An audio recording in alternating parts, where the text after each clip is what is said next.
Tem um artigo aqui. A gente pode... Ei, Macedo. Tá bonito esse livro, hein?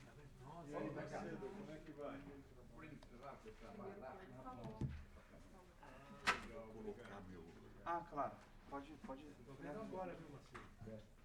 Bonito deixa eu mesmo. tirar esse. Beleza de trabalho, viu? Trabalho de fôlego mesmo. É meio chato. Vai a 75, né? Tem que inverter. Seu filho, Flávio É Salles. sempre ao contrário. Sempre, você nunca acerta. Às vezes nem ao Quer contrário. que ó? Não, é muito. Não ajudou ninguém.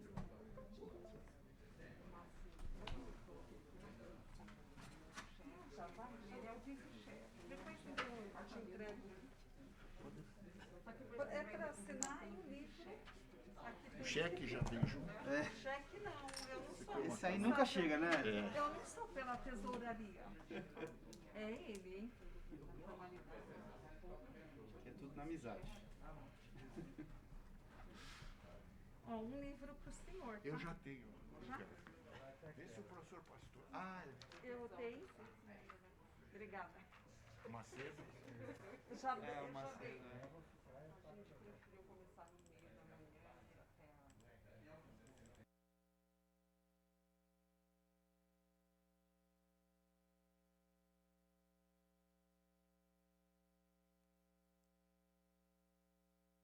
Pra passar slide. E aí eu preciso do USB.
Bom dia, gente. Primeiro, queria dar boas-vindas a todos ao seminário dos 5 anos da Reforma Trabalhista. Eu sou o professor Rafael Corbe, aqui da casa, do Departamento de Economia, e queria só avisar que a gente está não só presente aqui, como ao vivo também no YouTube. Então, evento sendo transmitido aí. Esse evento, eu acho que ele é de grande importância para a USP, que tem uma tradição grande de informar em política pública, informar esse debate de política pública, em particular da reforma trabalhista hoje, né, mas não só isso. E é um evento de grande importância para o Brasil, né, por várias razões, porque é um tema de extrema relevância econômica, e um tema de extrema relevância para a vida das pessoas em geral, né? Porque, como a gente vai falar aqui muito hoje, a reforma trabalhista tocou em quase todas as dimensões das relações de trabalho, né? Então, isso é um tema que precisa ser compreendido e entendido e debatido.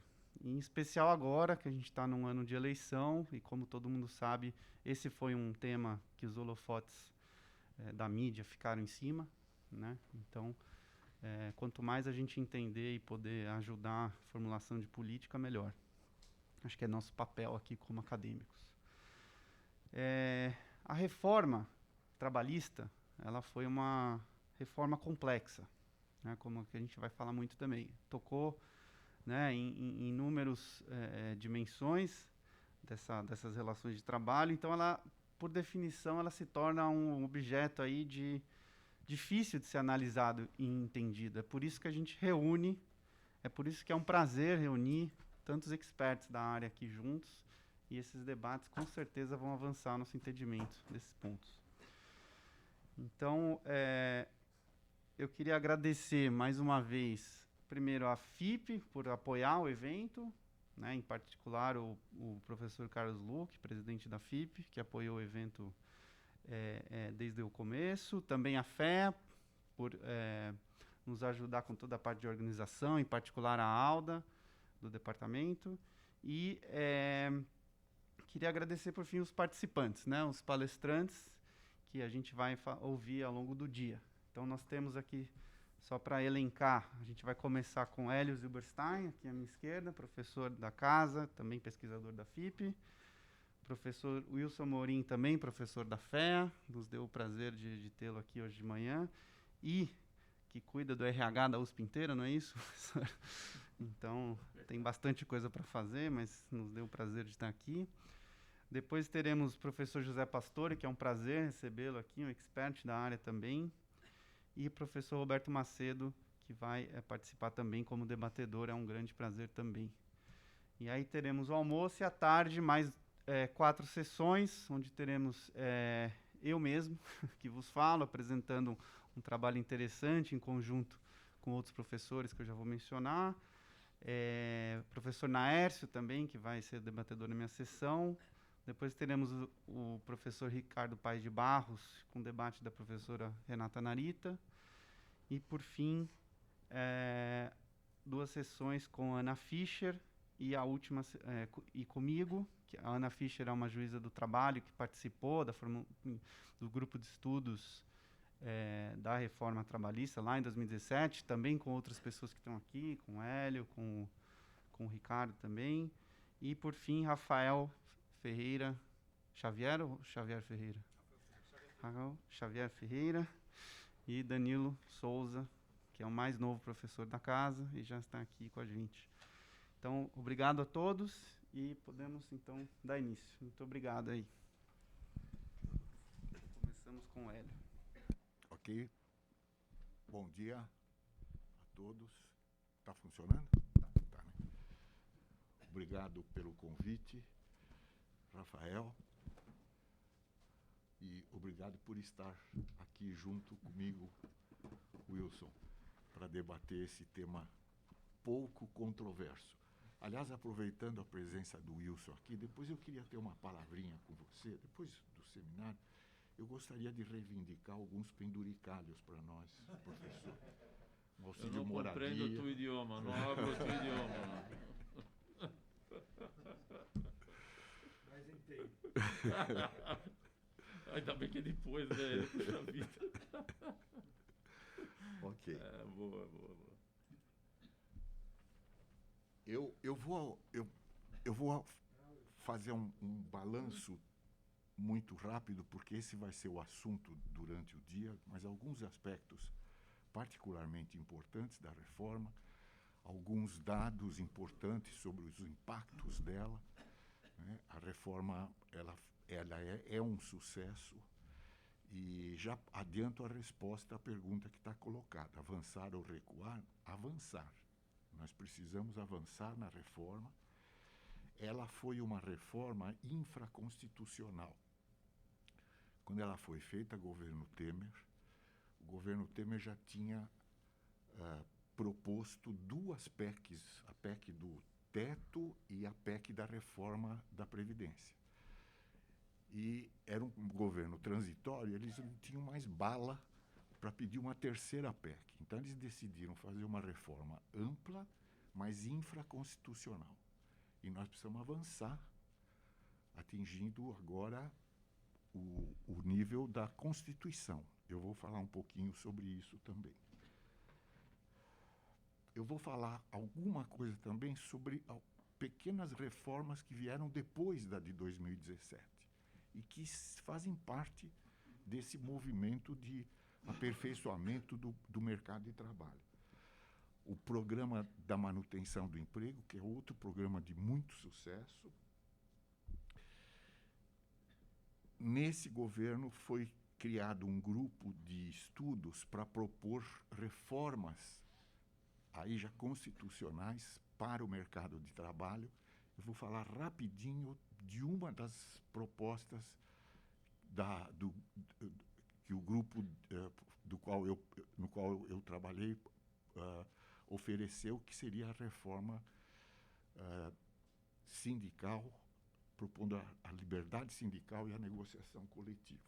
Essa proposta foi finalizada, está pronta, e a gente espera que seja um ponto de partida. E vou falar rapidinho também com uma reforma que foi proposta agora e está em discussão no Congresso, que é as mudanças nas regras da aprendizagem, do aprendiz. É uma coisa muito importante também. Todos esses temas. Né? Então, a reforma trabalhista. Aqui uma lista não completa de algumas das coisas que foram incluídas. Né? Eu acho que as duas coisas muito importantes foram alcançadas. A redução das incertezas, quer dizer, tudo ia para a Justiça do Trabalho, e aí mesmo dispositivos legais não eram confirmados, ou a Justiça do Trabalho extrapolava e legislava. Né? Então, a reforma trabalhista cuidou disso e reduziu bastante as incertezas. E a redução nos custos de transação. Isso foi um grande avanço que nós tivemos, e aqui são alguns exemplos das medidas que foram tomadas. Eu vou falar rapidinho. Por exemplo, a prevalência do negociado. Né? Esse princípio está consagrado, está validado no STF, e foi uma revolução. Né? Ele inverteu a hierarquia das fontes dos direitos dos trabalhadores. E a fonte mais alta continua sendo a Constituição. Mas agora a negociação coletiva pode modificar, pode ajustar a legislação. Então, é a segunda fonte de direito.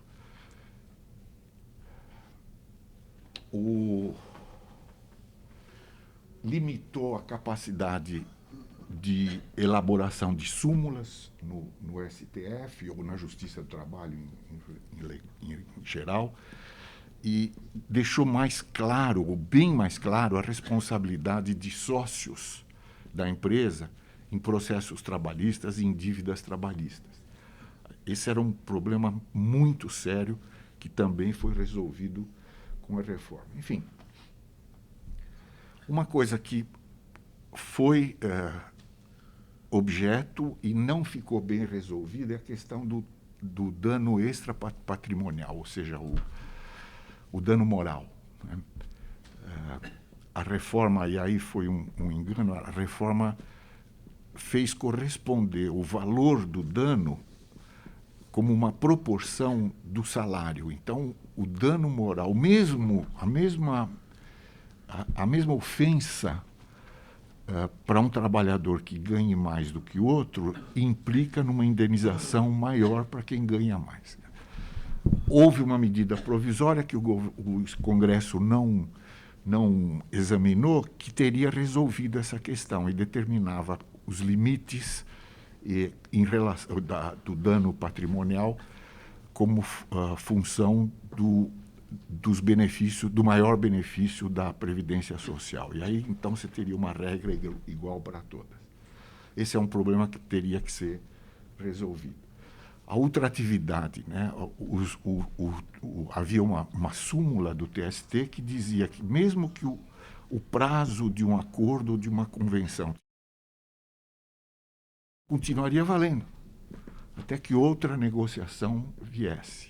Ou seja, isso era um inibidor da negociação coletiva, porque a empresa não estaria disposta a conceder mais nada, porque o que ela concedesse seria para sempre.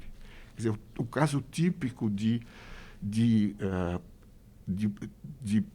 da justiça excedendo os seus limites e assumindo o papel do legislador. Isso foi proibido, há uma regra na reforma trabalhista que impede isso aqui.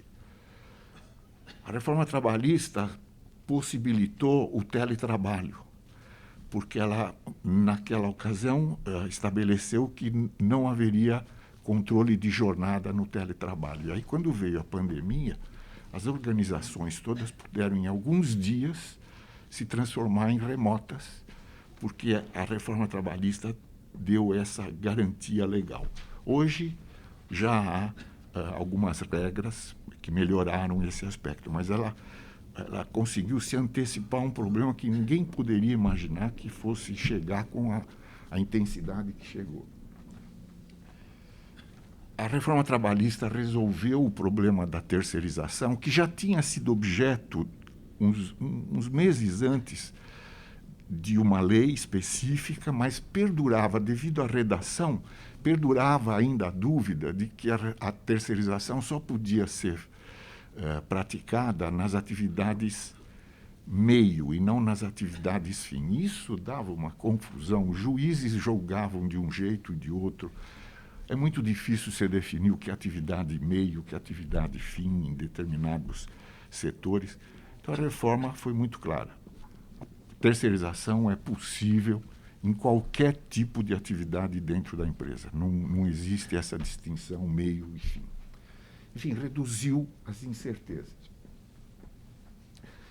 O autônomo permanente, que é uma coisa muito interessante, muitas pessoas trabalham sem vínculo empregatício, mas vão todo dia ao seu trabalho. Exemplo típico disso é o médico que opera um sistema de exames, por exemplo, de imagem.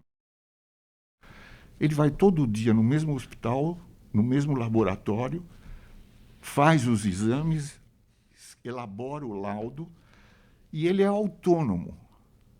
Por quê? Porque não existe alguém dizendo para ele como fazer o seu trabalho. Quer dizer, não há subordinação, que é o principal traço da relação de emprego, do vínculo de emprego.